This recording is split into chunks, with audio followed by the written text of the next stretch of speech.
Calculation of centre of मास पे आते हैं कि सेंटर ऑफ मास की पोजीशन कैसे निकालते हैं। तो अगर कोई कार्टेशियन कोऑर्डिनेट की अगर बात करें, मान लो कि n पार्टिकल्स हमको दिए गए, ठीक है, तो ये x y ऐसे मान लो z होता हमारा, ये z है, ये x एक्सिस, ये y एक्सिस और ये z एक्सिस है। तो इसमें होगा क्या कि अगर ये सेंटर पर मान लो ओरिजिन है, ये ऐसे हमको कई पार्टिकल्स दिए गए, इनफाइनाइट पार्टिकल्स दिए गए, और हर पार्टिकल की हमको पोजीशन दिया हुआ है। ये मास m1 है, इसकी पोजीशन वेक्टर r1, ये मास m2 है और इसकी पोजीशन वेक्टर क्या है r2। ऐसे मास डिफरेंट डिफरेंट मासेस है, ये क्या है r3 पोजीशन वेक्टर दिया गया और ये m3 है।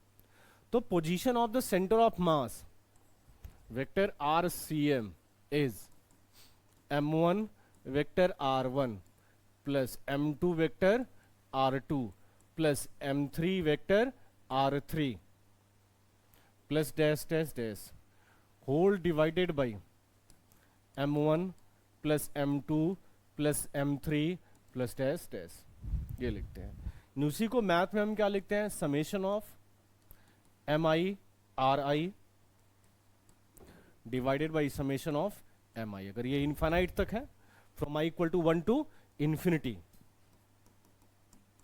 अगर इनफाइनाइट पार्टिकल्स हैं तब की मैं बात करें, या अगर n पार्टिकल्स हैं तो n लिख देंगे हम, जितने भी पार्टिकल्स हमको दिए रहेंगे वो टोटल हम लिख देते हैं ये। अब देखो इसमें जो r1 r2 r3 ये सब लिखा हुआ है, सबका हमको कोऑर्डिनेट गिवन होगा। जैसे r1 लिखा तो उसका कोऑर्डिनेट क्या है, x1 i कैप, मतलब वेक्टर r1 की बात करें x1 i cap plus y1 j cap plus z1 k cap, ऐसे मिलेगा हमको। तो सब इस सेम rcm की वैल्यू क्या होगी, xcm i cap plus ycm j cap plus zcm k cap. तो इसका सेंटर ऑफ मास अगर हम निकालते हैं वेक्टर rcm की वैल्यू, तो इसको हम क्या लिखेंगे xcm। अगर अब कोऑर्डिनेट निकालें, अगर हमको कोऑर्डिनेट निकालना हुआ तो क्या लिखेंगे हम लोग, m1 x1 plus m2 x2 plus dash dash dash divided by m1 plus m2 plus dash dash dash.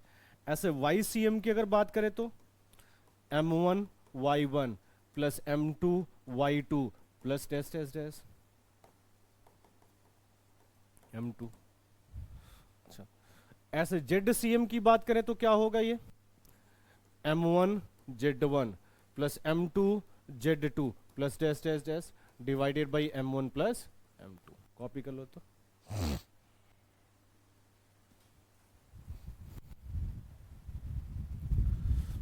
यहां पे एक टर्म लिखा था हमने MIRI, ठीक है। तो M इंटू आर कहते हैं मोमेंट ऑफ मास, जैसे R इंटू पी क्या कहते हो, moment of momentum. R into F कहते हो मोमेंट ऑफ टॉर्क। ऐसे से हम क्या कहेंगे, मोमेंट ऑफ मास। लिखो, अगर हम ओरिजिन को, if origin is taken at centre of mass, या centre of mass is taken as origin, origin को ही हम क्या लें, सेंटर ऑफ मास पर ले लें, तो आरसीएम की वैल्यू क्या हो जाएगी, जीरो। आरसीएम क्या होगा, जीरो। जो अभी लिखा हमने ना कि RCM is m1 r1 plus m2 r2 plus dash dash dash divided by m1 plus m2, यानी टोटल मास मान लो कैपिटल M से लिख दिया हमने, ये हो गया। तो आरसीएम को ही ओरिजिन अगर ले लिया तो ये जीरो हो जाएगा। तो m1 r1 plus m2 r2 plus dash dash dash equal to zero हुआ, यानी m1 r1 plus m2 r2 plus dash dash dash equal to zero. ये क्या लिखा हुआ है, m1 r1 का मतलब क्या है, m1 इंटू वेक्टर r1 का मतलब क्या है, moment of mass m1 about centre of मास, यानी अबाउट ओरिजिन बोले या अबाउट सेंटर ऑफ मास। तो ये क्या हुआ, sum of moments of mass about centre of mass is zero. ये एक रूल होता है।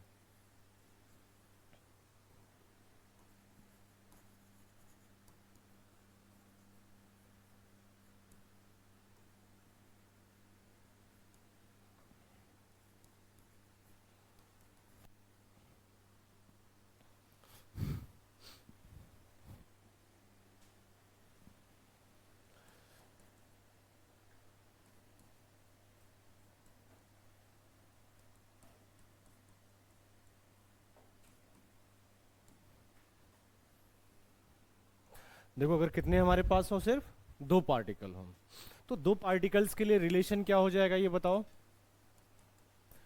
m1 vector r1 plus m2 vector r2 divided by m1 plus m2 होगा इफ RCM की वैल्यू जीरो हो जाए। RCM क्या हो, जीरो हो जाए।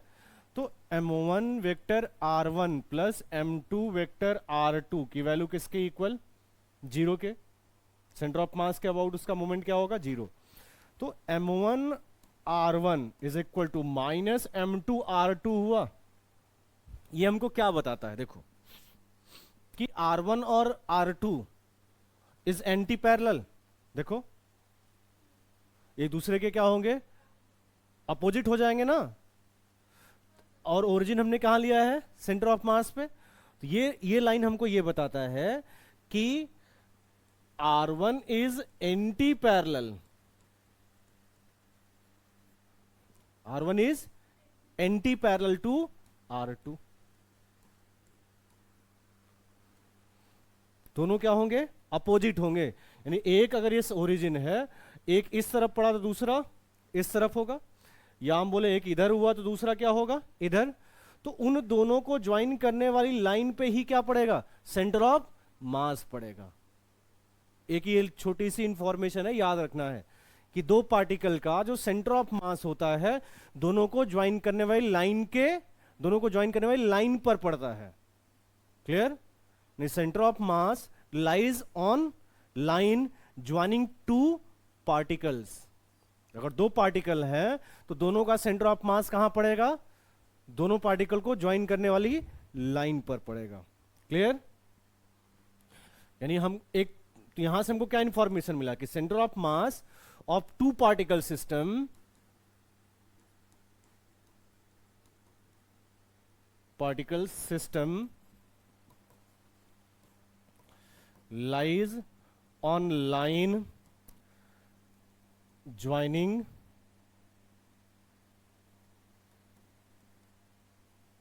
them। चलो कॉपी कर लो इसको। तो ये याद रखें कि ये भी बात कर रहे हैं कि टू पार्टिकल सिस्टम के लिए जो सेंटर ऑफ मास के अबाउट मोमेंट होता है वो क्या आएगा, जीरो आता है। तो उसी को हमने क्या लिखा कि m1 vector r1 is equal to minus m2 vector r2 होगा। माइनस डायरेक्शन के लिए था। अब मैग्नीट्यूड्स की बात करें कि अगर जीरो हो रहा है तो जितना मोमेंटम इसका होगा वही मोमेंटम दूसरे का। न्यूमेरिकल वैल्यू रख दिया, देखो वेक्टर हटा दिया, अब तो माइनस हट जाएगा। माइनस डायरेक्शन के लिए है, न्यूमेरिकली दोनों क्या होंगे, सेम होंगे सेंटर ऑफ मास के अबाउट। तो बोले कि r1 अपॉन r2 की वैल्यू जो होगी वो m2 डिवाइडेड बाई m1 होगा। या ये दोनों का प्रोडक्ट क्या आ रहा है, कांस्टेंट आ रहा है। तो m1 r1 इज कांस्टेंट, यानी m इंटू आर भी तो कांस्टेंट। बोलो, तो r is constant by m हुआ, या r is inversely proportional to m लिखें। यहां तो कोई डाउट किसी को? तो हम क्या बोलते हैं कि position of centre of mass is inversely proportional to the mass. तो जिसका मास ज्यादा होगा, जिसके मास की वैल्यू अगर लार्जर हुई, उसके लिए r क्या होगा, स्मॉलर, यानी उसके पास में सेंटर ऑफ मास पड़ेगा। यही बताता है ना कि centre of mass lies near to heavier mass. जैसे दो अगर मास है हमारे पास, ये m1 है और ये क्या है हमारा m2, और m1 is greater than m2, तो ये बीच वाली लाइन थी। तो दोनों से किसके पास में पड़ेगा, ये जो हैवी है, तो हैवी ये रहा। तो सेंटर ऑफ मास कहां पड़ेगा, यहां पर। क्लियर।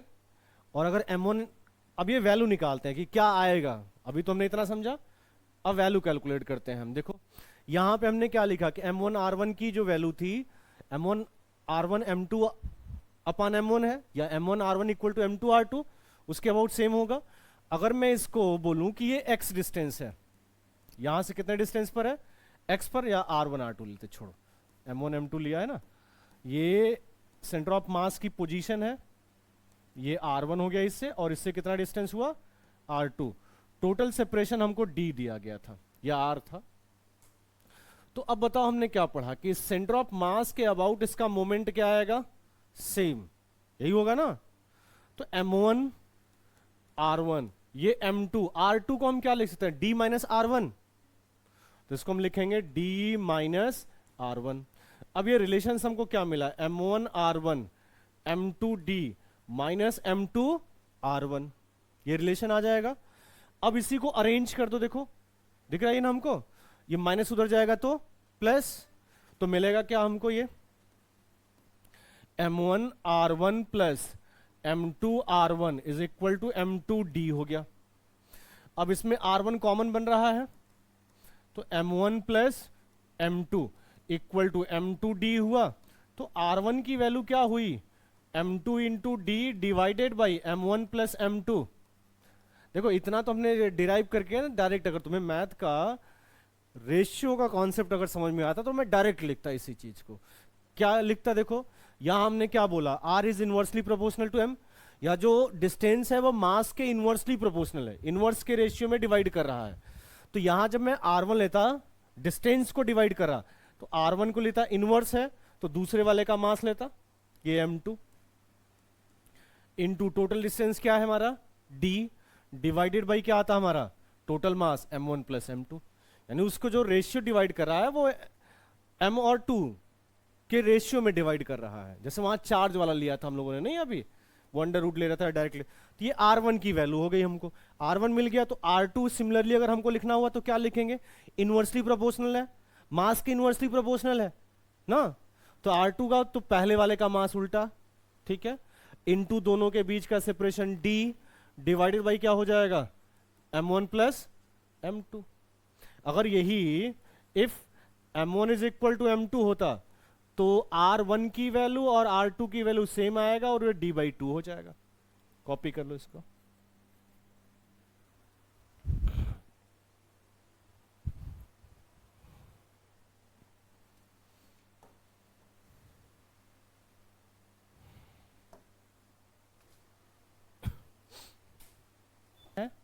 m1 की वैल्यू 1 किलोग्राम है, इसका पोजीशन वेक्टर है, और m2 की जो वैल्यू है वो 2 kilogram,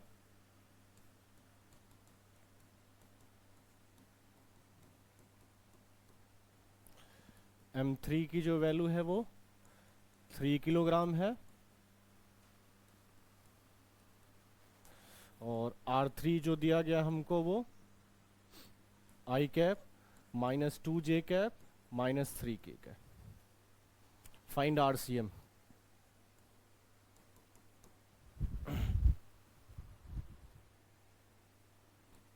m1 vector r1 plus, एक दो बार फॉर्मूला लिखा करो जिससे याद हो जाए, फिर बाद में भले मत लिखना, अगर याद है तो ठीक है, नहीं याद है तो लिख लिया करो।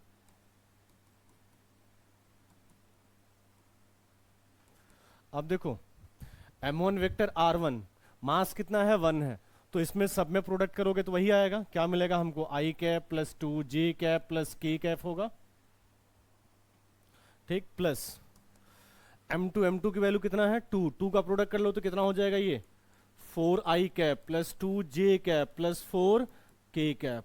उसके बाद 3 का प्रोडक्ट करो तो क्या होगा इसमें 3i cap minus 6j cap minus 9k cap, divided by क्या होता है टोटल मास, तो 1 प्लस 2 प्लस 3 तो कितना हुआ 6 हो गया।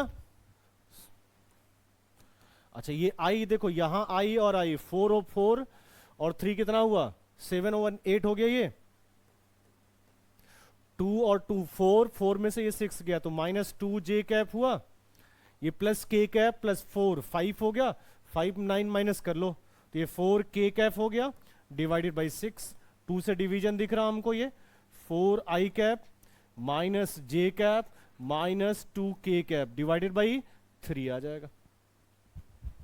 हेक सबका आया इतना, चलो तो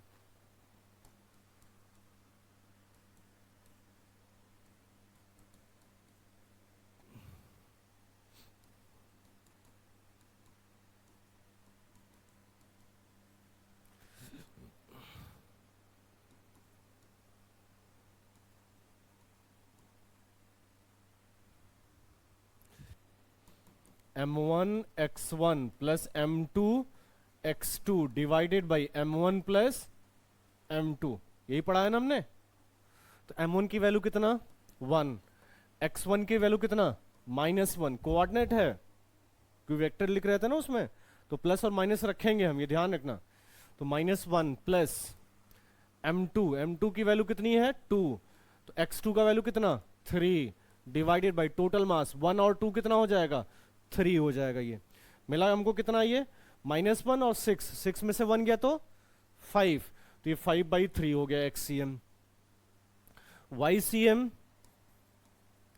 तो ycm निकालेंगे तो क्या m1 y1 plus m2 y2 अपान m1 प्लस m2, तो ये 1 इंटू y1 की वैल्यू 2, ये 2 इंटू y2 की वैल्यू कितना है -4 divided by total mass 1 plus 2 क्या हो जाएगा 3, तो मिला हमको क्या ये 2 -8/3 यानी -6/3, तो कैंसिल हो जाएगा ये -2।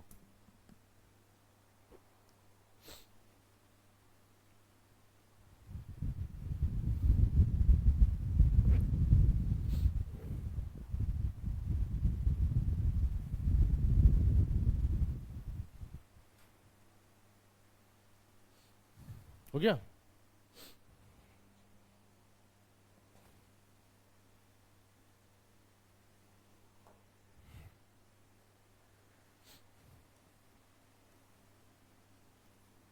ये इक्विलेटरल ट्रायंगल है, इक्विलेटरल ट्रायंगल हमको दिया गया जिसमें हर कॉर्नर पे मास रखा गया है, इस पे भी m रखा गया, इस पे भी m रखा गया, ठीक है। अब हमें क्या करना है, इसके बीच का सेपरेशन a दिया गया था, मतलब साइड लेंथ कितनी है हमारी a है। Find position of centre of mass, या फाइंड पहले xcm निकालो और ycm निकालो। जब ऐसे केसेस में हमको कोऑर्डिनेट ना दिया रहे या क्वेश्चन में पोजीशन ना पूछा रहे, तो सुन लो, पहले मेरी बात सुन लो।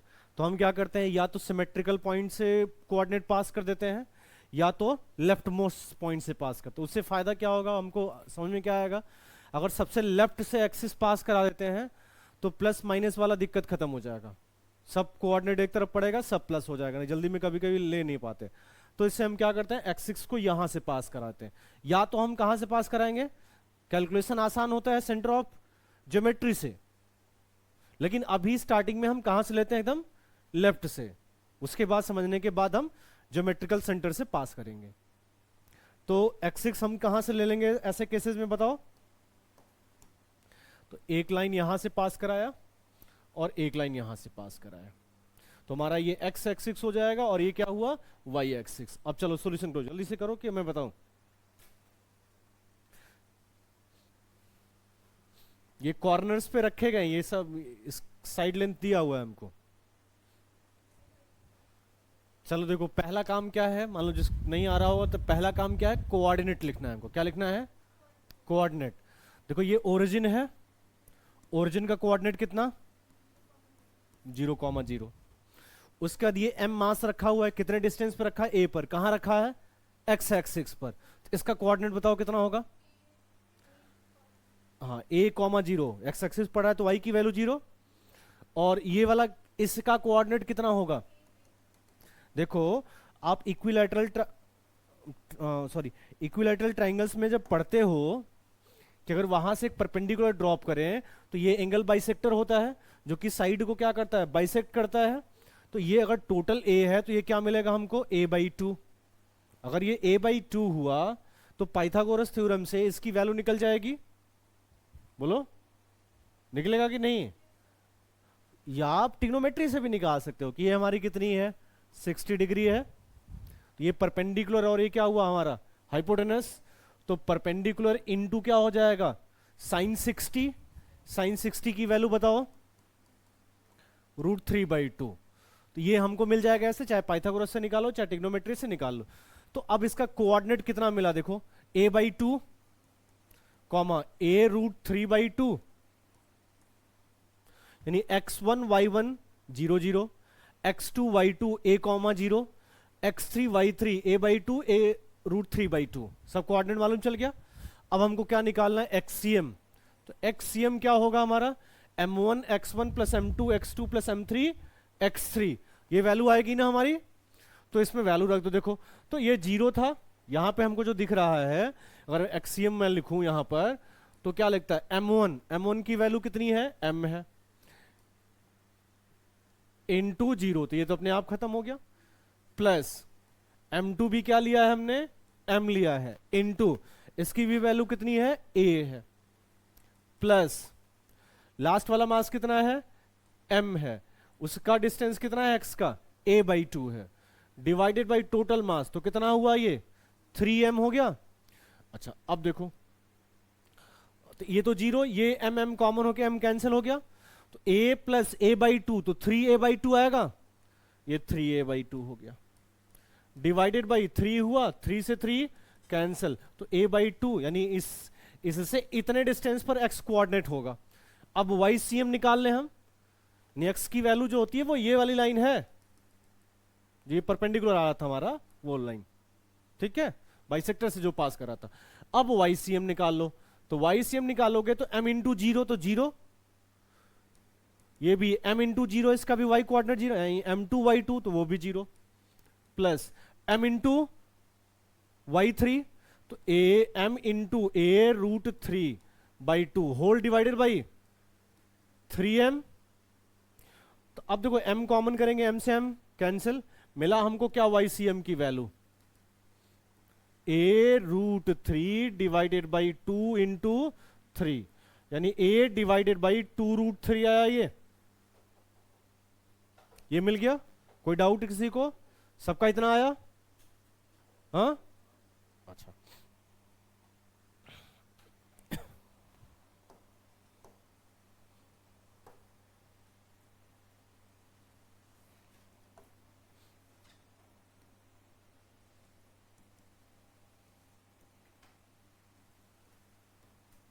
इसका निकालो, स्क्वायर है, सबकी साइड लेंथ a दिया हुआ है,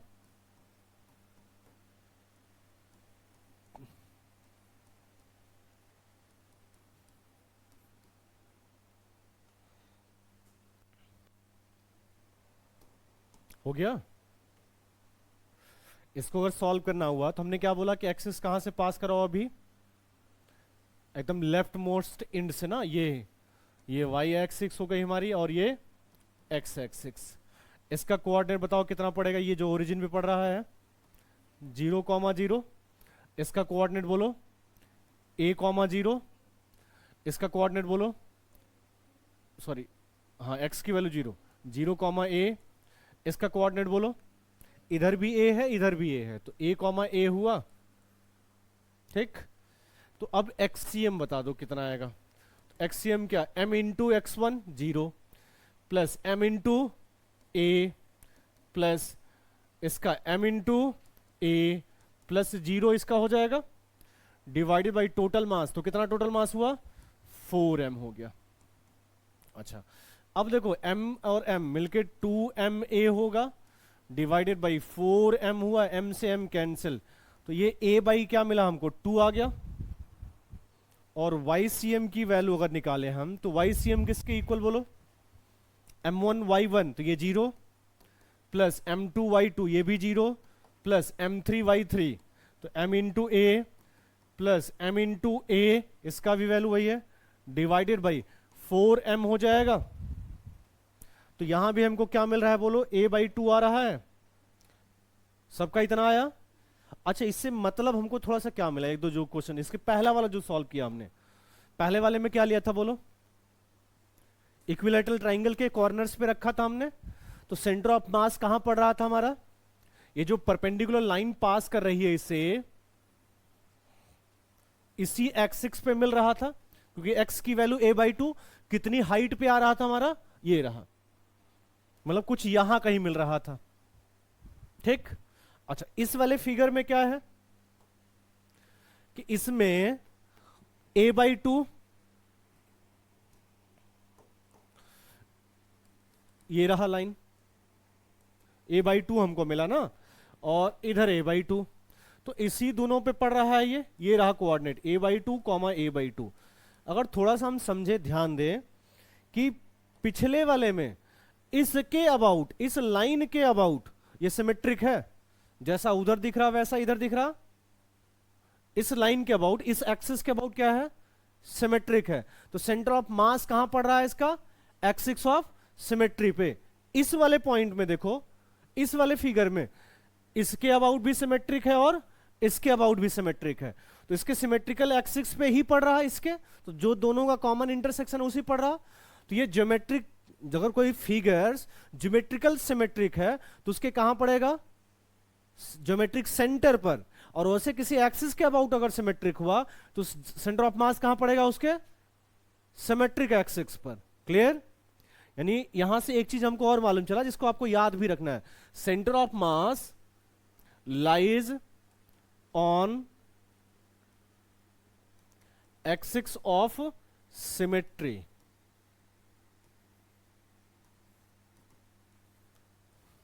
याद रखना है, ठीक है? उसको नोट कर लो कि centre of mass lies on axis of symmetry. अगर एक्स एक्सिस के अबाउट सिमेट्रिक है तो एक्स पे पड़ेगा, वाई एक्सिस के अबाउट सिमेट्रिक है तो वाई एक्सिस पे पड़ेगा।